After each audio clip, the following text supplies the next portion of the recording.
When uncertainty strikes, peace of mind is priceless. Dirty Man Underground Safes protects what matters most. Discreetly designed, these safes are where innovation meets reliability, keeping your valuables close yet secure. Be ready for anything. Use code DIRTY10 for 10% off today and take the first step towards safeguarding your future. Dirty Man's Safe, because protecting your family starts with protecting what you treasure. Disaster can strike when least expected. Wildfires, hurricanes, tornadoes, earthquakes. They can instantly turn your world upside down. Dirty Man Underground Safes is a safeguard against chaos. Hidden below, your valuables remain protected no matter what. Prepare for the unexpected.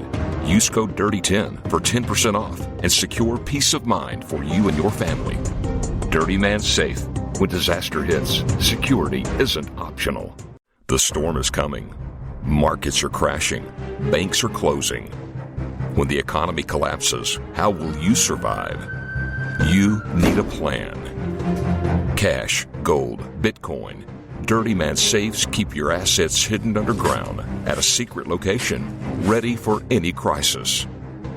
Don't wait for disaster to strike. Get your Dirty Man Safe today. Use promo code DIRTY10 for 10% off your order. A very controversial vote at L.A. City Hall today. The city council approved a massive raise in the minimum wage for many hotel and airport workers in the run-up to the Olympics. Hotel owners call the move a disaster and are threatening to rip up the contracts they signed to host the world during the summer games. Tonight we're hearing from the president for Los Angeles Hotel Group, who says they've decided not to move forward with a $250 million hotel expansion.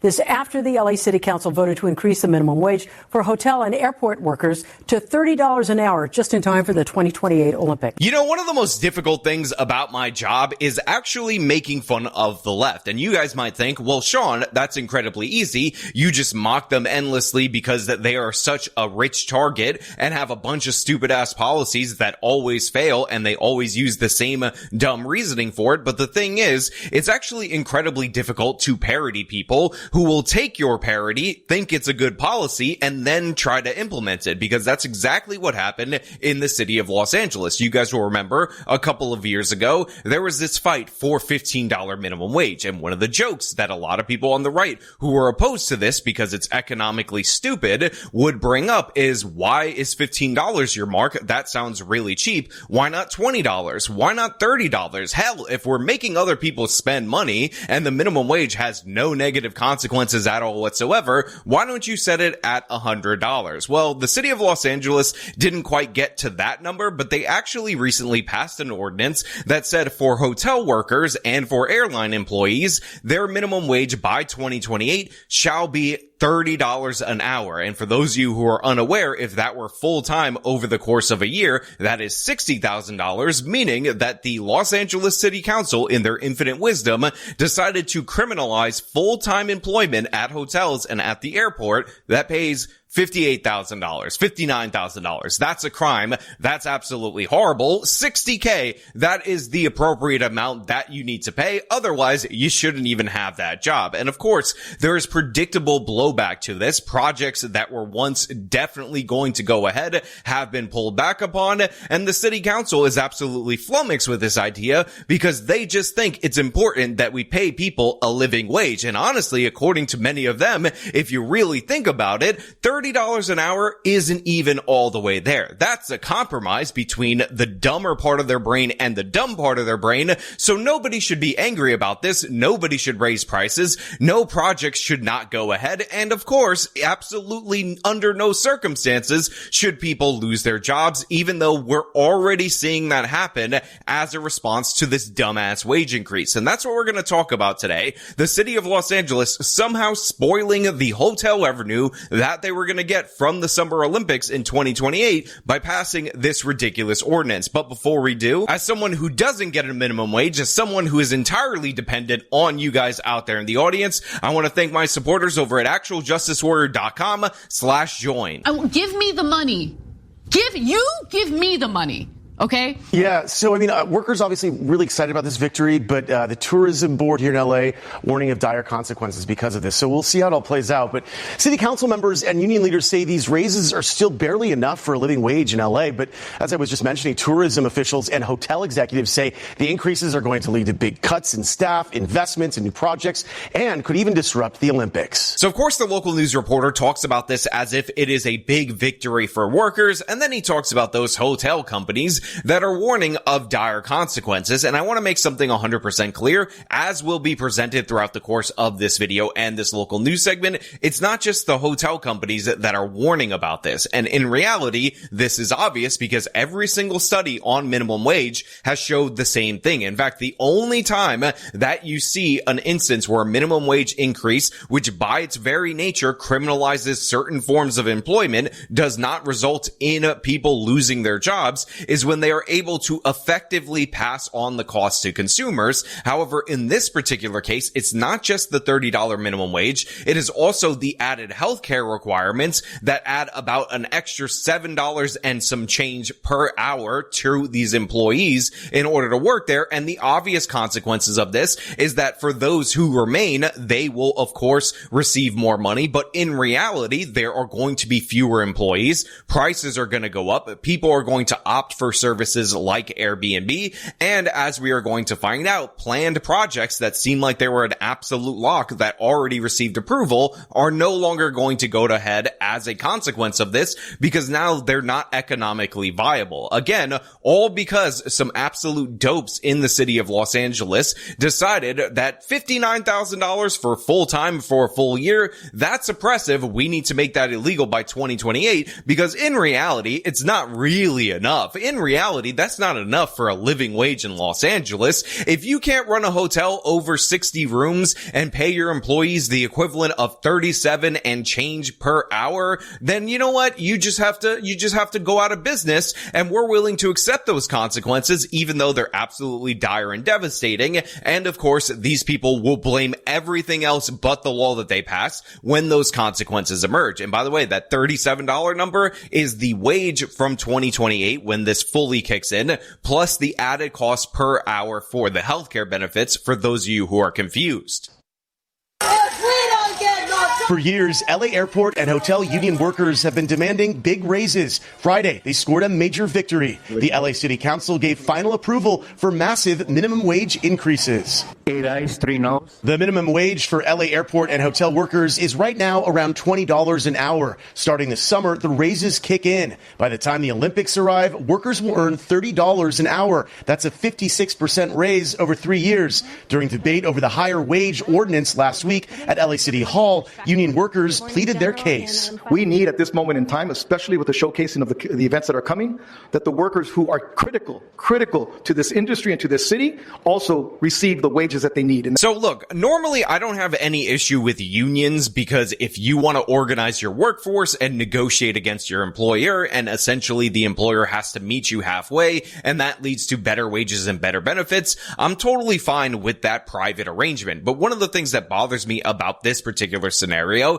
is that these people who work in hotels are not negotiating with the hotels. They're not forming a union and going after the employer. What they're doing is doing an end around, going to the LA City Council, a bunch of absolute idiots with no skin in the game, and they're demanding a special wage for the employees that will remain. Of course, they're going to lose a lot of employees. And by the way, not just to the just losses in jobs, but also when you set an artificial bar this high for hotel workers, that is going to draw in more competitors from out of the region in order to displace the current workers. So huge portions of the workforce that are out here rallying, saying that they need this minimum wage, are never going to be paid it. And that's not only because of the layoffs that will come, not only as a result of this wage, but as a result of higher prices driving people to alternatives like Airbnb, but it will also be as a result of more qualified, more experienced people chasing that wage and displacing them, because obviously you'd rather substitute, if you have to pay somebody $60,000 a year for this position, somebody who has more experience and is more qualified versus the less qualified counterparts right here. here. So a lot of these people don't realize that they're signing their own personal career death warrant, but we're just supposed to say, oh, no big deal. Hotel companies are really big. People always 100% want to come to Los Angeles. Nothing will deter them like costs. Trust us, everything will be totally fine. The new minimum wage will apply to hotels with more than 60 rooms and private companies at LAX, including airlines and concessions. Now, like they said, it applies to hotels with over 60 rooms, which, by the way, if you're planning on building a hotel in the city of Los Angeles, 59 is 100% your cap going forward, because if you can only do 74 rooms, why would you deal with the extra costs for each and every employee based on that? And of course, it also applies to all the private sector employees at an airport, meaning that the people at the local McDonald's, if they're working at an airport, will be paid $30 an hour. In reality, they probably won't be. In reality, what will actually happen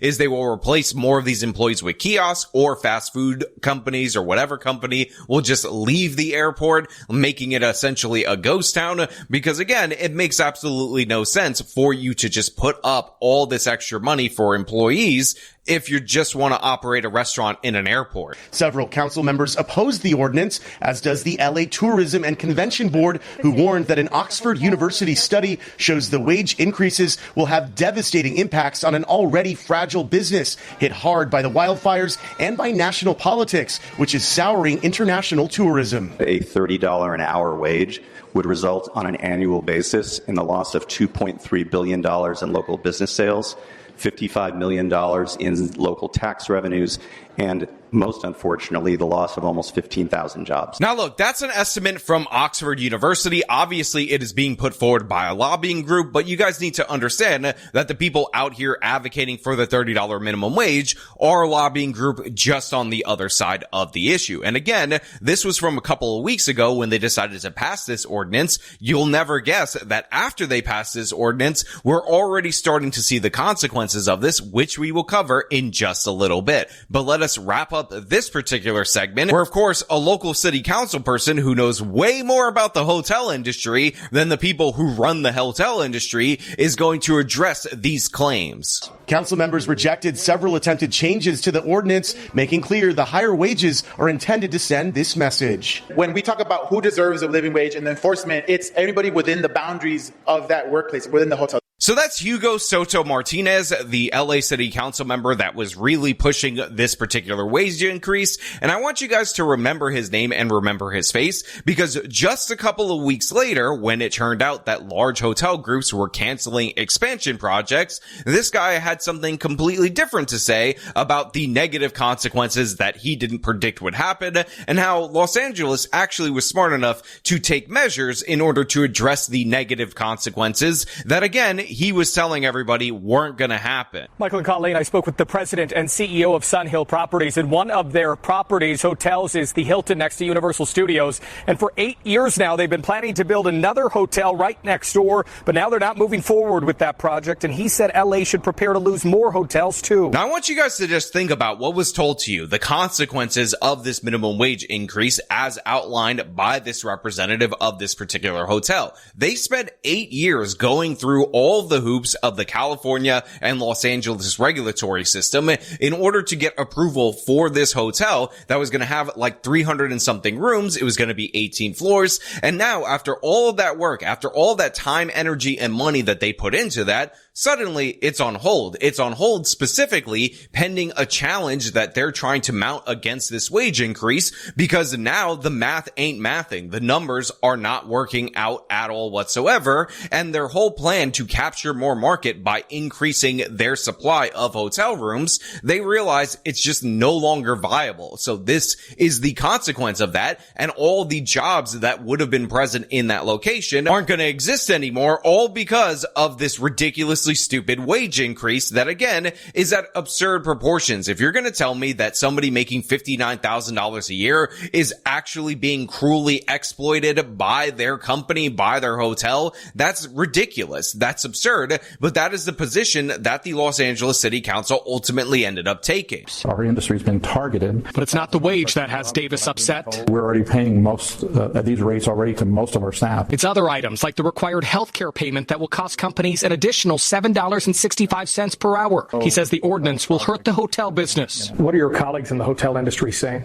They're saying they're going to have to, some of them actually close, specifically some of the smaller properties. So this is one of the things that I find interesting about this particular hotel, and that is that they're already paying most of their staff, according to their president, the $30 an hour in order to work there. What actually is really getting under their skin is the extra additional healthcare benefits requirement that will add an additional cost of $7.65. And again, like we heard in the previous video, this is following up consequences of reduced tourism to the city of Los Angeles and other consequences that have resulted from recent wildfires and other controversies that are going on in the city. So yeah, a lot of people are not going to build hotels in the city of Los Angeles proper. They're going to try to avoid it. And honestly, the city 100% deserves this. And the ultimate consequence of these hotels either closing or relocating is that the city will lose much more in tax revenue than they thought they would gain by, of course, taxing the incomes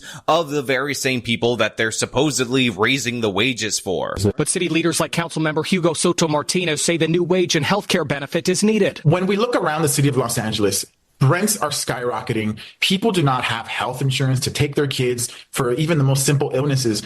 As a city, we have to look at that and say we have to do something. So here we have the same city council member that said it was no big deal before, and now he gives you a litany of reasons of why they need this wage increase and the additional healthcare benefits. And one of them is that rents are skyrocketing in the city of Los Angeles. And need I remind you guys that the city of Los Angeles, which he is a city council member of, issues a ridiculously low amount of permits, especially when you compare it to the price of housing in Los Angeles, and of course has a ton of environmental and other ridiculous regulatory burdens that they place on builders. In fact, recently, Gavin Newsom, of all people, rolled back some of these restrictions from a notoriously bad piece of legislation called CEQA, and hopefully that will lead to building going forward. But of course, Los Angeles has their own local ordinances that are just as bad and compound on all the problems of CEQA. And yes, I just gave Gavin Newsom a little bit of credit for actually doing something decent,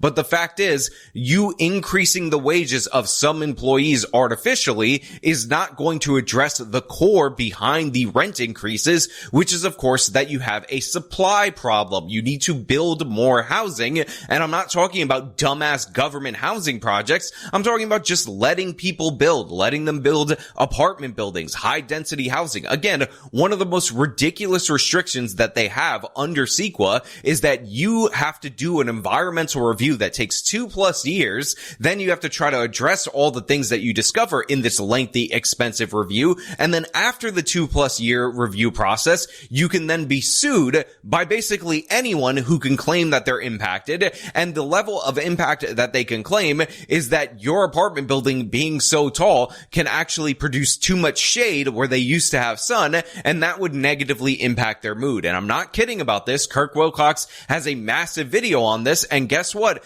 The constrictions on housing supply in the city of Los Angeles have quite literally nothing to do with the minimum wage in hotels in that particular city. Again, I will point out, Austin, Houston, no zoning. Dallas also has relaxed zoning codes. They've seen an influx of people into their cities, and those cities, because they've allowed more and more building, have seen rents and home prices level off, or in the case of Austin, who recently deregulated their zoning code even more than the state, which, by the way, has a maximum cap on what you can do, then that ended up leading to rents falling, the average rent falling. I know some people are going to say in Austin, well, my rent went up this many years, but again, that's you as an individual, but statistically, rents in the city of Austin are now on the decline. When I see this absolute fool, this absolute doofus say that he needs $30 minimum wage because rents are high, and he doesn't replicate any of the policies in the place that dropped rent in all of the places that drop rent, because a lot of red states and red cities, and by the way, some blue cities in blue states have actually reduced their zoning code and seen positive results, you realize that this man has nothing to offer. He's just just an absolute idiot. $30 feels good to him, so he decided to pass that into law. And again, I want to emphasize, a full-time worker in a hotel making $57,000 a year is now a crime in the city of Los Angeles because $30 is the minimum. You know, I certainly don't have that big of a concern about hotels closing because we have a hardship exemption in the law. So if we do have employers that say, you know, they can't sustain this, they can come to the city, we can go through the process, and they can be exempt completely from the law. So again, this guy is an absolute fool. He's like, look, we actually have a hardship exemption in the law, which means if you are being crippled by this wage increase, if you can show based on our regulatory board and these arbitrary standards we created with this new process, then guess what? We will exempt you from the law totally. But the thing is, obviously this is a long and arduous process because they don't want people to just be able to claim this and be exempt. And again, it was written by the same idiots that thought that, oh, rent is going up, so let's artificially jack up the wages of certain people, and that will somehow make rent go down or not change rent, and that will be a solution. So obviously, if a company is going bust, the idea that they have the time to wade through a lengthy regulatory process to prove that they're going bust sufficient to Los Angeles standards, and that way they could pay people the actual wage that they're qualified for. No, it's absurd. It's ridiculous. And again, this is the same kind of logic that constantly puts California in this death spiral. Davis said if it's overturned, they may still move forward with their new development. There's still time to make a decision. But until then, he said Sun Hill Properties will take their future business elsewhere. I've been directed by the shareholders to look for other locations for growth. You know, it could have been in LA, but it's not going to be in LA. I mean, look, you couldn't make it more clear than he's made it right there, which is he is being directed by his shareholders to look for growth opportunities in other areas because Los Angeles ain't it. It could have been LA, but you know what? The LA City Council got too greedy, and of course, they decided to go after these people. And again, the biggest beneficiary of this happens to be Airbnb and similar services like that. So if you're somebody who bought a rental property during the whole boom at that time, and you're starting to lose money because of the decline of interest in Airbnb, congratulations, you're going to get right back on that when these hotels end up shutting down or their prices go up to the point where Airbnbs are competitive again. But in addition to all of that, we also have a petition that they're trying to get something on the ballot so that way they could repeal this wage increase. Los Angeles and the state of California do everything through ballot initiative. It's one of the most asinine things that you could possibly imagine. So of course, we have the representative who's saying that there's no consequences and we shielded the businesses from the consequences that don't exist, telling people not to sign the petition, not to get it on the ballot initiative, but that's what California does. They put everything to a ballot initiative vote, it ends up churning out disastrously, and yet they keep repeating. But again, I just want to point out that these are obvious consequences. They were put forward to the city council before they passed this into law, and they did it anyway, based on, again, the idea that the minimum wage, it's never enough. It's never a living wage. They actually called this the Olympic wage. And you know what? That they kind of get what they deserve in this particular regard. We will monitor the ballot initiative, but as of right now, expect a lot less employees in hotels and a lot less hotel expansion in the city of Los Angeles. But you know what? Those are just my thoughts. I want to know what you guys think down in the comments below. If you liked the video, show them by leaving a like, subscribe for more content, follow me on the social media, support me via support links in the description of this video. This has been me talking about madness in Los Angeles. Till next.